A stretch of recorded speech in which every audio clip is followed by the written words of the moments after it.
quiet night in the year 1983, one man sat alone inside a dark control room. No windows, no voices, only screens, numbers, and dim light. Suddenly, everything changed. A red warning appeared, clear, terrifying. Nuclear missiles launched. Not a drill, not a known error. This was a real alert.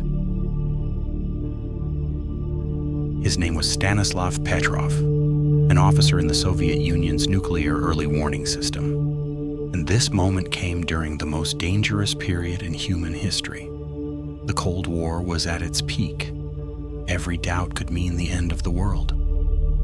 That night, the computers reported a nuclear missile launched from the United States. Then, a second. Then, a third. The system was certain. It did not hesitate. It did not doubt. If the attack was confirmed, the report was immediate. And after the report, the response would be nuclear. But Petrov did nothing.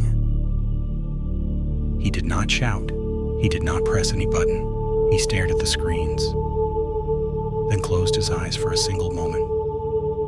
And he thought, if this were a real attack, why so few missiles? Why not a full strike? Why not destroy entire cities in a single moment? Then he remembered something else. The system was new. It had never been tested in real conditions, and he remembered that machines do not understand intention. They do not know context. They do not doubt. He had only two options. Either follow the system and trigger a nuclear war that could destroy the world, or doubt. After long moments of silence, tension, and fear, he made his decision. He reported that the alert was false. Heavy minutes passed, very heavy, no sounds, no news, only waiting. Then, the truth appeared. The satellites had confused sunlight reflected on clouds with nuclear missiles. The alert was false, and Petrov was right. But the story did not end there. He was not celebrated. He was not honored. Instead, he was reprimanded for not following procedures exactly. He was sidelined, and he left his position in silence. The man who saved the world remained unknown. But time does not always forget.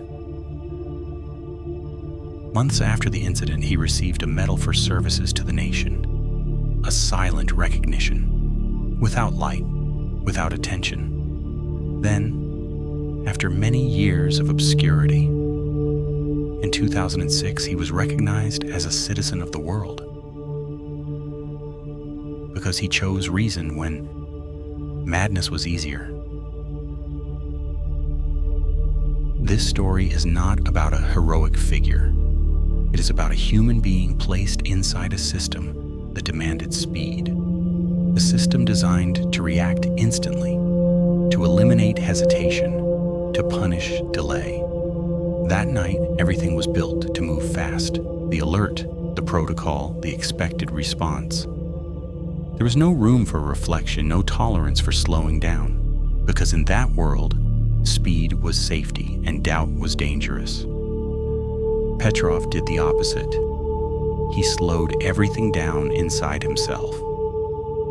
In a moment where every signal was screaming for action, he chose to wait. Not because he was sure,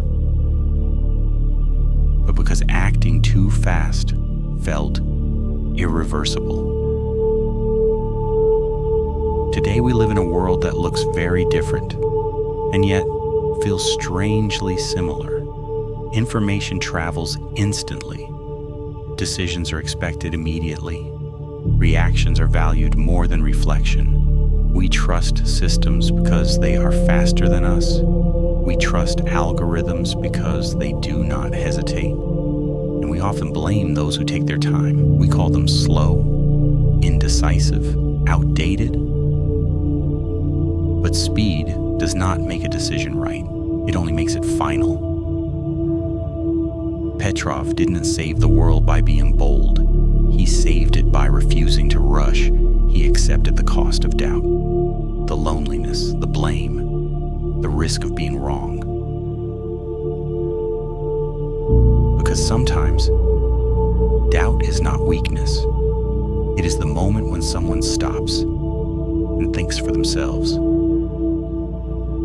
And sometimes, in a world that pushes us to decide instantly, taking time is not weakness. It is the last form of responsibility we have left. Take the lesson.